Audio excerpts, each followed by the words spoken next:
Hello and welcome. Now I'm not quite sure where today's video is going to take us. A little snippet of everything, I think, but I'm going to start with a sewing update. Recently I made a pretty little summer frock for the granddaughter, which thankfully she loves. The first thing she did when she put it on was twirl around and flare out the skirt. So on my most recent trip to the supermarket, I took a wander down the quilt cover section to see if there was any fabrics that caught my eye. And this one did. This pretty blue pastel with little white daisies on it. I decided we'd make a beautiful second summer dress. Now I'm not so keen on the reverse of this fabric. Well, it's not the reverse of the fabric, it's the reverse of the quilt cover. So the other side is these bigger daisies on a sort of fawny beigey colour background.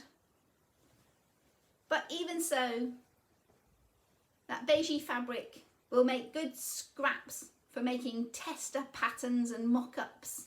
And who knows what I might want to do with it in the future. It can sit in the fabric stash and I might suddenly one day decide I have a use for it. So back to our pretty pale blue daisies. So I've already made a second dress using these lovely daisy print. And here she is. Oh, you can't quite see. So here's the second little dress. I've used exactly the same pattern. What number was it?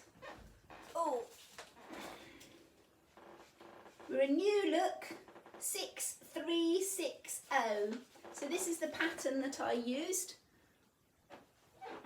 And I've made up this little blue daisy frock with a lovely twirly skirt and close fitting bodice.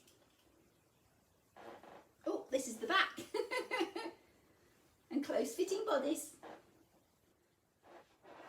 Now I found with my pastel blue fabric that when the sun shines you could actually see the shapes inside behind the fabric, and decided that was not a good idea. So this dress is going to need a lining.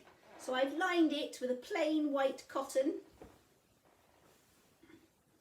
that I already had from previous quilt cover selections that I had chosen. So I've got plenty of this white cotton hanging around, so it made a perfect liner for this dress.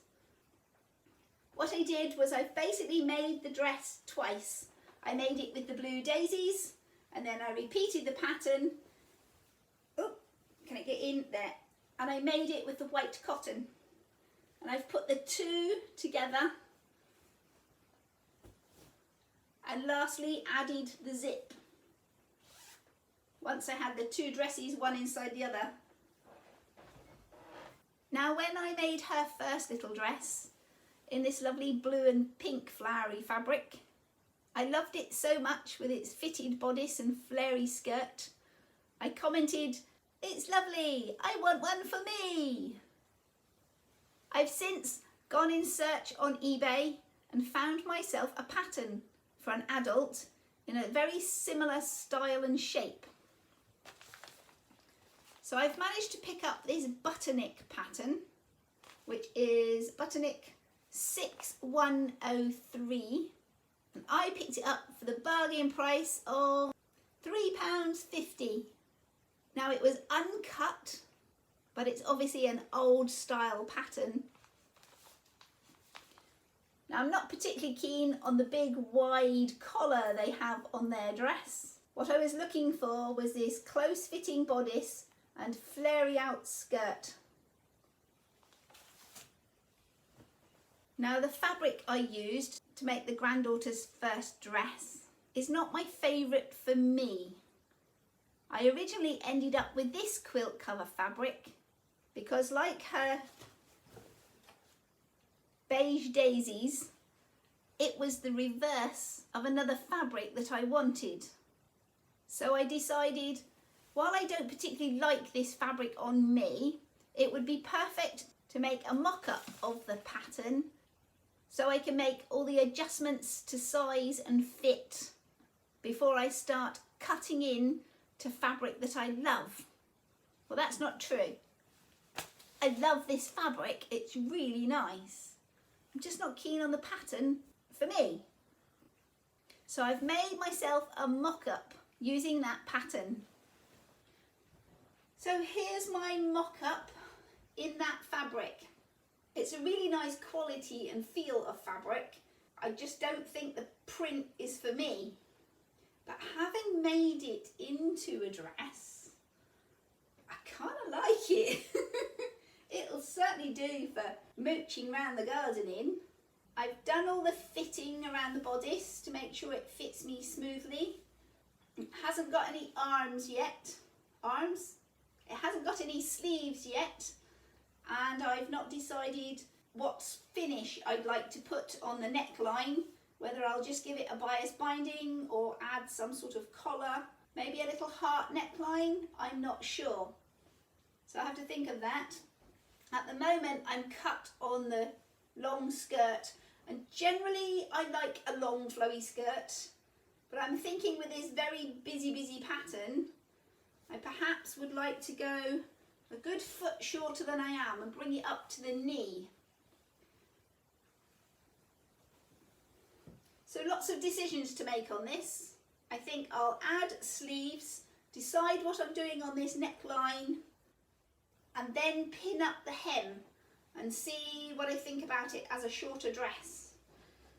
But basically I'm going to end up with another summery dress that I wasn't planning in this fabric at all. Just make sure that me and the granddaughter are not wearing our dresses together on the same day. I personally think that would look horrendous. So now, off out into the garden and see what's going on out there.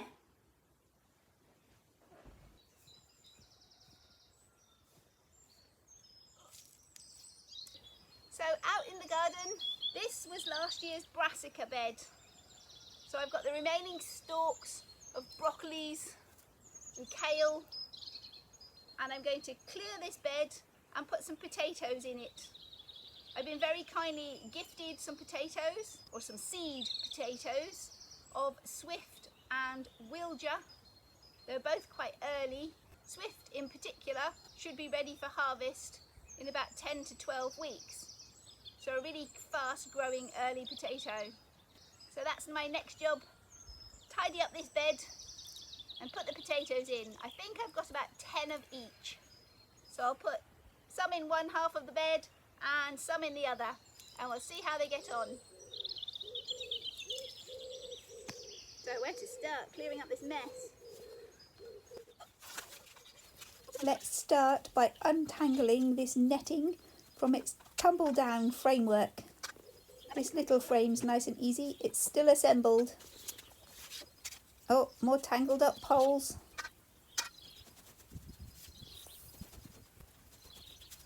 Finally I can move the netting and set to pulling up those few cabbagey stalks. Oh, look at that lovely rich compost underneath. Wonderful. The potatoes are going to love it here.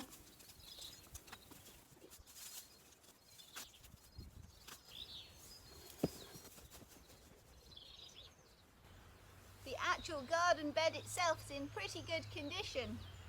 Just this grass from the outside edges trying to sneak its way in. I don't mind the moss on the stones, in fact I quite like it.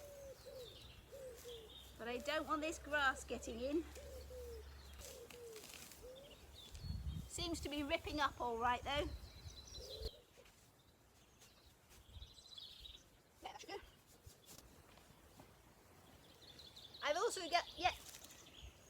I've also got yet more onions starting to sprout.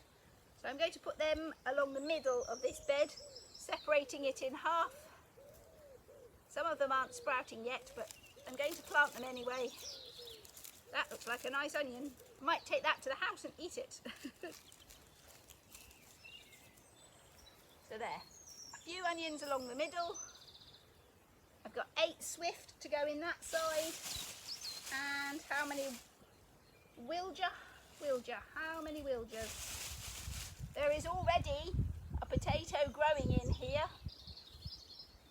Leftovers from last year, or maybe even the year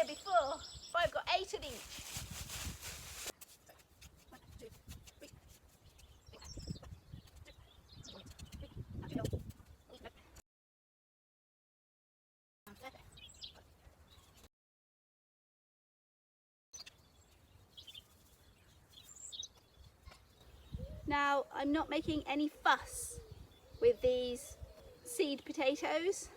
There's actually an eyelet here and a bigger eyelet there. I'm not cutting it in half to make two plants. I'm just going to plant the whole thing as is. I'm also not snapping off any of the eyes to just leave me with one strong eyelet. I'm just going to dig a hole, plant it and see what it does. I don't think I'm planting particularly deep, maybe 4 inches at most.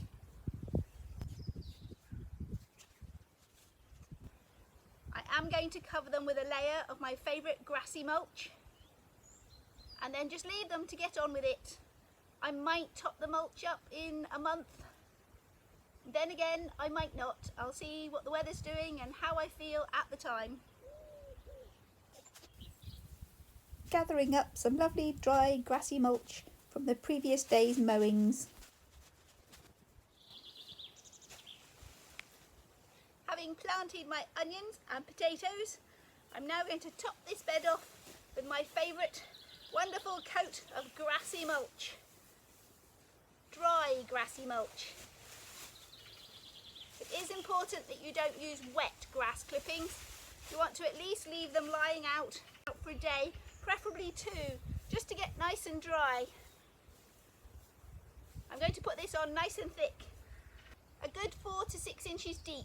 The potatoes and the onions will quite happily push their way through that. The weeds, on the other hand, will hopefully struggle because they have not been carefully planted by the gardener. So, more mulch!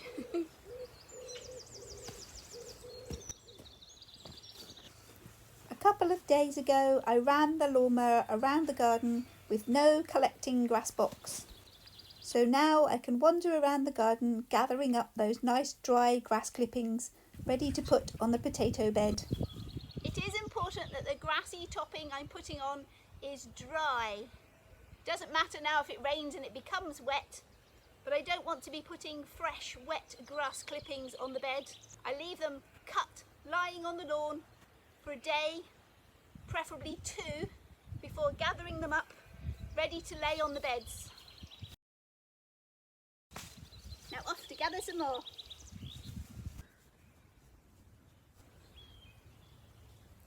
Potato bed all covered in mulch.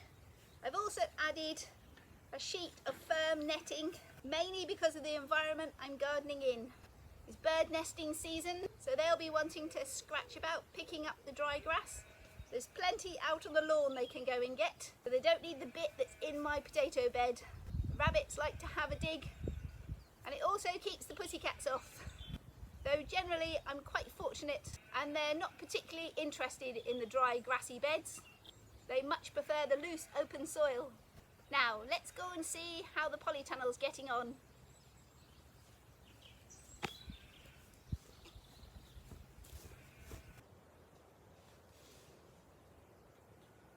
Here in the polytunnel it is very hot today, and I'm about to start planting some tomatoes.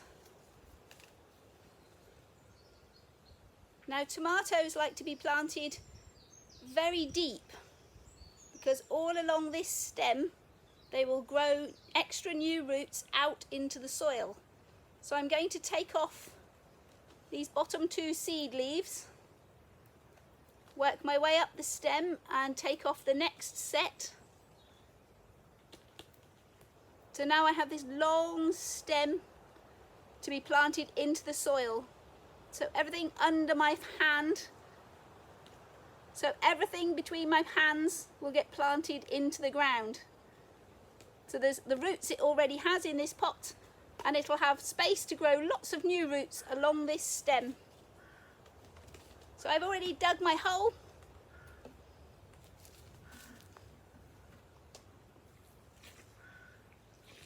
Filled it with water, and I'm letting that water soak away. And once the water's soaked away, I'm ready to plant my plant. So I put my hands across the top of the pot. So I'm just supporting that stem and stopping all the soil falling away. Tip it up and give it a tap. And hopefully out she comes. And all those lovely roots. And in we go, nice and deep. Oh, don't follow that.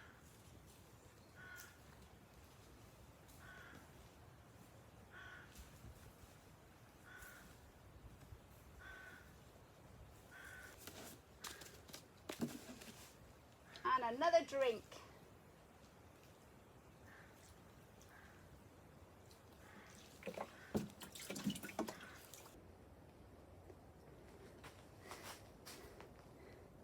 The thornless blackberry in here is looking beautiful, covered in blossoms.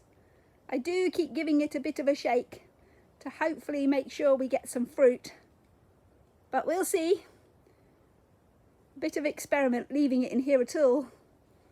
It moved itself in and I've allowed it to stay only because it has no thorns and should give me a nice crop of fruit. And little Miss Petunia's still flowering profusely. She's looking a little thirsty today, but it is super warm in here, so I'm not surprised. And another flower doing really well that overwintered in here. I don't know what it is. I'm going to have to look at last year's old videos and see if I can find out. The pretty daisy-like flowers in yellow and orange. It's doing very nicely. It's obviously liking the conditions. The first lot of sunflower seeds I planted are now getting ready for outdoors. I just haven't got time to plant them today. They're going to have to wait till next week. I'll keep giving them plenty of water and they should be fine. But they won't stay in here much longer. They're getting too big. The squashies that did germinate are doing very nicely. So I have 5 butternut along this row and 4 of the curry. No delicatas and no crown prince. I've planted some more seeds indoors in the hope that they might germinate. And up on the higher shelf, the agapanthus are still doing lovely, and all of the begonias are showing themselves. The first one to be up is getting quite big now. This is its second little friend, and along the shelf a bit further, today I just see the beginnings of the third one. I also took some strawberry runners the other day that seem to be settling in quite nicely to their little pots. I've put them in pots because I don't know where I want to plant them. I've got lots of spaces they could go. I'm just not sure which space I want them in. The peas and lettuces I planted the other week have settled in very nicely, and one in particular is shooting really high up the trellis. Just like the petunia, the lettuces are looking a little thirsty at the moment, but by this evening when the temperatures cool, they'll perk up again. And the dahlias are all coming along splendidly. Well, not all of them. I've had 2 failures right at the back here. Verone's obsidian and golden scepter haven't shown themselves yet, and I don't think they're going to. Now back into the house for my latest bit of exciting news. I've managed to get myself a second-hand lathe. And I think I got quite the bargain. Can you guess which lathe it is I've got? Now I'm not mounted onto the bench yet. As you see, I've only just got it and it's scattered out on the floor. It does need a new on-off switch. Now I have switched it on and off. These 2 buttons work fine, but its emergency stop button has a nail jammed into it. I'm not entirely sure why. Apparently it does still work as an emergency stop, but I'm not going to trust it. So I've ordered myself a new switch set, which I shall wire up before I put the lathe together. And I've also been online and ordered myself a thread adapter. I'm using a 1-inch 8 TPI thread on the chucks I have recently bought. I think this one's 3/4 inch, 16 threads per inch, but I can't remember. I'd have to check my bit of paper. Now, although I've ordered a thread adapter, so I'll be able to use my nice new woodchucks, it did come with a woodchuck. Doesn't have any sort of brand name or anything printed on it, so I don't know what it is, but it's a closed back wood chuck and obviously fits the lathe. Nice big chunky thing, will hold a decent chunk of wood. I got a nice block full of all sorts of little bits that fit onto the tailstock and headstock of this lathe. And as it's a second-hand lathe from a retiring wood carver, I also acquired lots of spare chisels too. So that's it for today's video, and hopefully I'll see you soon with some exciting wood turning, or at the very least a good close-up look at my nice new lathe, and I'll tell you what it is. See if you guessed it right. So bye for now, and we'll see you next time. And as ever, remember, whatever you're doing, have fun doing it. If you've enjoyed today's video, click that like button and let me know. Click subscribe and YouTube will make sure you see my next video. Bye for now and thanks for watching. And remember, whatever you're doing, have fun doing it.